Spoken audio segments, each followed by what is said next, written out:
የህንፃ ዲዛይን ከወረቀት ወደ መሬት ሲተላለፍ ትልቁ ስህተት የት ነው የሚፈጠረው? ትክክለኛ የኮንክሪት ቅይጥ ላይ አይደለም፣ የብረት ማሰር ላይም አይደለም። ትልቁ ውድቀት የሚጀምረው ከመጀመሪያው ሰዓት ጀምሮ ነው፣ ከቅየሳ ሲቲንግ አውት። በግንባታ ዓለም ውስጥ የትኛውም ህንፃ ምንም ያህል ትልቅ ቢሆን በትክክል ከመሰረቱ ከመጀመሩ በፊት ትክክለኛ ቦታ ማዘዋወር ያስፈልጋል። ይህ ካልሆነ ግድግዳዎች ይጣመማሉ፣ ኮሎኖች ወጣ ገባ ይላሉ፣ ሙሉ ፕሮጀክቱ ከጥራት መስፈርቱ ያፈነግጣል። የቅየሳ ሚስጥሮችን የባለሙያዎችን ትክክለኛ የማዕዘን አሰራር ዘዴና ወጪውን ጊዜና የሚቆጥቡና ወሳኝ ደረጃዎችን እናያለን። በዚህ ቪዲዮ ፕሮጀክት ከዜሮ ስህተት እንደሚጀምሩ ያግዛል። እንጀምር። የኒውዮርክ ናይክ ኤንድ ኮን ላይክ፣ ሼር፣ ሰብስክራይብ በማድረግ አብራችሁን ቆዩ። ሲቲንግ አውት ምንድነው? አርክቴክት ፕላን ላይ የሚያሳይ ምስል ከዚያም ከገመድ ወደ መሬት ሲተላለፍ የሚያሳይ ነው። ሲቲንግ አውት ማለት የህንፃው ንድፍ ብሉፕሪንት ወስዶ ትክክለኛ ልኬትና ቦታ ወደ ግንባታው ቦታ ማዘዋወር ሂደት ነው። ዋና ዓላማው የህንፃው አክሲስ ላይን፣ የመሰረት ስፋት፣ የኮለንና ግድግዳዎች መገኛ ቦታ በሙሉ በፕላኑ መሰረት በትክክል መሬት ላይ እንዲመሰረቱ ማድረግ ነው። ይህ ሂደት ካልተሳካ የህንፃው ክፍሎች አይገጣጠሙም። ይህ የግንባታ ጊዜ ያራዝማል ወይም ሙሉ በሙሉ መዋቅር ያበላሻል። ይህ ስራ ትክክለኛነት ስለሚጠይቅ ትክክለኛው መሳሪያ ያስፈልጋል። ለአነስተኛ ፕሮጀክት እና ለመሰረታዊ መለኪያዎች ወሳኝ ሚና አላቸው። ቴፒና ገመድ። ትክክለኛ ትራያንግል ራይት አንግል ወይም 90 ዲግሪ ማዕዘን በትክክል ለመወሰን ይረዳል። የ3 4 5 ዘዴን ፓይታጎረስ ቴረምን በመጠቀም መተግበር ትክክለኛውን አንግል ለማረጋገጥ ወሳኝ ነው። ቶታል ስቴሽን ወይም ቲዮዶላይት ለትላልቅና ለከፍታ ህንፃዎች ትክክለኛ ቁመትን፣ ኤሌቬሽንና አግድምን ርቀቶችን ለመለካት ይጠቅማሉ። ወተር ሌቭል፣ አውቶማቲክ ሌቭል ከመሬት ቁመት አንጻር ትክክለኛውን ቁመት ልክ ለመወሰን እንጠቀምባቸዋለን። የሲቲንግ አውት 5 ወሳኝ ደረጃዎች። አሁን ወደ አተገባበሩ ንግባ። በዚህ 5 ደረጃዎች የትኛው ግንባታ ያለ ስህተት እንደሚመሩ ወይም እንደሚሰራ ይረዶታል። ዋናው መነሻ ነጥብ ወሰን ስታብሊሽ ዱም ፖይንት ህንፃው ከጎረቤት አጥር፣ ከመንገድ ወይም ከቋሚ ምልክት አንጻር የሚገኝበት ትክክለኛ ቦታ መሬት ላይ መወሰን ይህ የመጀመሪያው ነጥብ ነው እና ሁሉም ነገር ከሱ ጋር ይያያዛል። የመጀመሪያው አክሲስ ማቋቋሚያ ስታብሊሽ ዘ ፈርስት ቤዝ ላይን ከመነሻ ነጥብ ተነስተን በመጠቀም የህንፃውን ረጅሙን ወይም ዋነኛውን አክሲስ ላይን መዘርጋት። ልብ አድርጉ፣ ረጅሙን ላይን ነው። ትክክለኛ 90 ማዕዘን መወሰን። ሲቲንግ አውት ራይት አንግል ከመጀመሪያው አክሲስ ጋር ትክክለኛ 90 ማዕዘን በመፍጠር ሁለተኛውን አክሲስ መስመር መዘርጋት ወይም ቤንች ማርጋችን የሁለተኛው ቤንች ማርክ በመፍጠር ሁለተኛውን አክሲስ መስመር መዘርጋት። የ3 4 5 ዘዴ ወይም ቶታል ስቴሽን በመጠቀም ማገናኘት። ፕላኑን መረዳትና ዋና ነጥብ መምረጥ። ዋና ነጥብ መወሰን ስታብሊሽ ሪፈረንስ ፖይንት በግንባታ ቦታው ላይ ቋሚና የማይነክ አንድ ማማከሪያ ነጥብ፣ ለምሳሌ ጎረቤት አጥር ጥግ ቋሚ የሆነ ምሰሶ ሊሆን ይችላል። ይህም በመሬት ላይ ያለውን የመጀመሪያውና የማይለወጥ መነሻ ነጥብ ቤንችማርክ ሊሆን ይችላል። ይህ ነጥብ በፕላኑ ላይ ካለው የአክሲስ መገኛ አንጻር ያለውን ርቀት ይወስናል። የመስመሮች ቁጥሮችን መለየት። ሁለተኛው በፕላኑ ላይ የትኞቹ አክሲሶች ምሳሌ ኤቢሲ ወይም 1 2 3 ወደ ፕሮፋይል ቦርዱ ላይ መተላለፍ እንዳለባቸው እናያለን። የፕሮፋይል ቦርድ ወይም ቤተር ቦርድ መትከል። ፕሮፋይል ቦርድ ምንድነው? እነዚህ ከመሬት ቁፋሮ ስራዎች ውጭ የሚቆሙ ከእንጨት የተሰሩ ጊዜያዊ አጥሮች ናቸው ወይም ፕሮፋይል ናቸው። የኮለን ግድግዳ አክሲሶችን እንዳይጠፉ በቦርዱ ላይ ቋሚ ምልክት ይደረግባቸዋል። የሊፍት አክሲሶች፣ የደረጃ አክሲሶች፣ የኮለን ሴንተሮችና የዋና የቤቱ ሴንተሮች ኮለን ሴንተሮች ምልክት ይደረግባቸዋል። ምን ላይ? ፕሮፋይል ላይ። ቦታ መምረጥ። ቦርዶችን ከታቀደው የመሰረት ጉድጓድ ቢያንስ ከ1 50 እስከ 2 ሜትር ርቀት ላይ ይተከላሉ።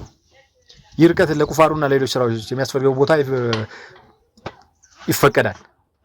ሁለት አክሲሶች በሚገናኙበት ለምሳሌ አክሲስ ኤ እና አክሲስ 1 ሲገናኙ በእያንዳንዱ አቅጣጫ ሁለት እንጨቶች ፔጅ ፓክስ በመሬት ላይ ይተከላሉ።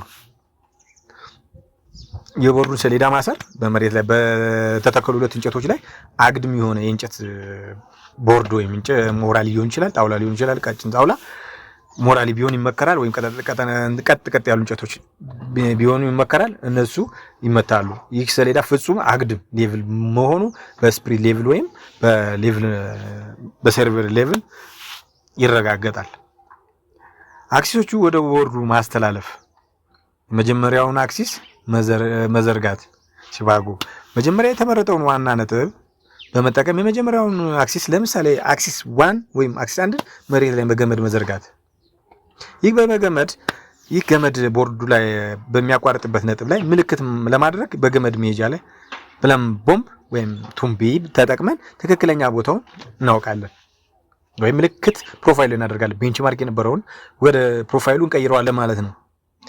ወይም ደግሞ ሰርቬር የሚሰጥን ቤንች ፕሮፋይል ላይ ምልክት ያደርግልን ሰርቬር፣ በሱ መልክም የመጀመሪያውን አክሲስ እናገኛለን ማለት ነው።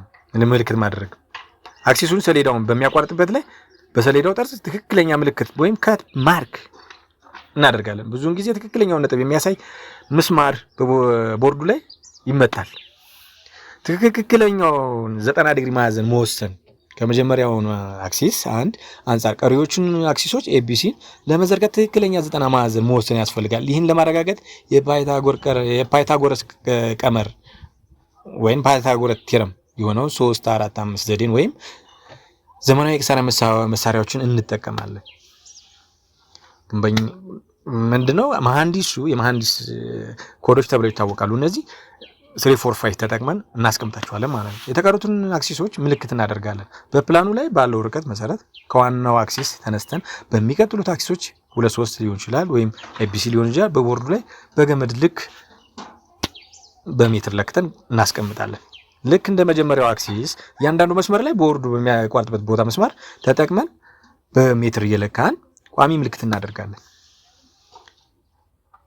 አክሲሶቹን ማጠናቀቅ ቨርቲፊኬሽን ኤንድ ፋይናላይዜሽን የገመድ መወጠር በፕሮፋይል ቦርዱ ላይ ባስቀመጥናቸው ተቃራኒ ምስማሮች መካከል ገመድ በመወጠር የህንፃውን ወሰን አውትላይን እንፈጥራለን።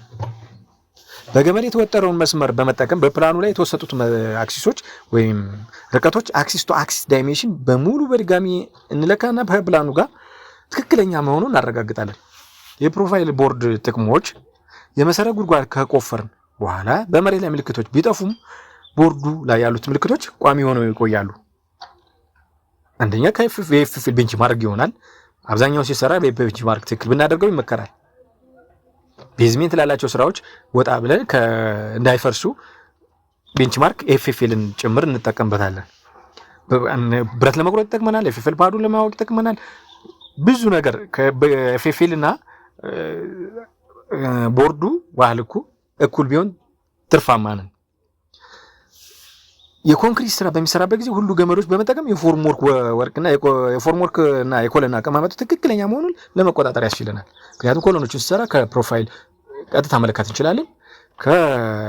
ወደታችም ብረት ለመቁረጥም ፕሮፋይል ልንጠቀም እንችላለን። ኤፍኤል ልንጠቀም እንችላለን። ቤምን ጨምረን ኮንክሪትን ጨምረን የፓድ ፎር ኮንክሪትንም ጨምረን ልናይ እንችላለን።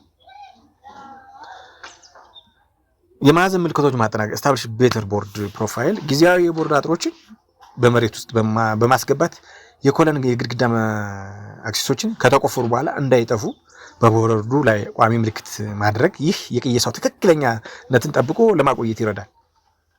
የትኛውም ህንፃው ባደገ ቁጥር በተለይ የግራውንድ እንትኑን እስክናስቀምጥ ድረስ ቢቆይ ጥሩ ነው። ምክንያቱም ከግራውንድ በላይ ስንወጣ ሲታይ ከህንፃው ጋር ስናስተያየው ራሱ መሆኑን እንድናረጋግጥ ይጠቅመናል።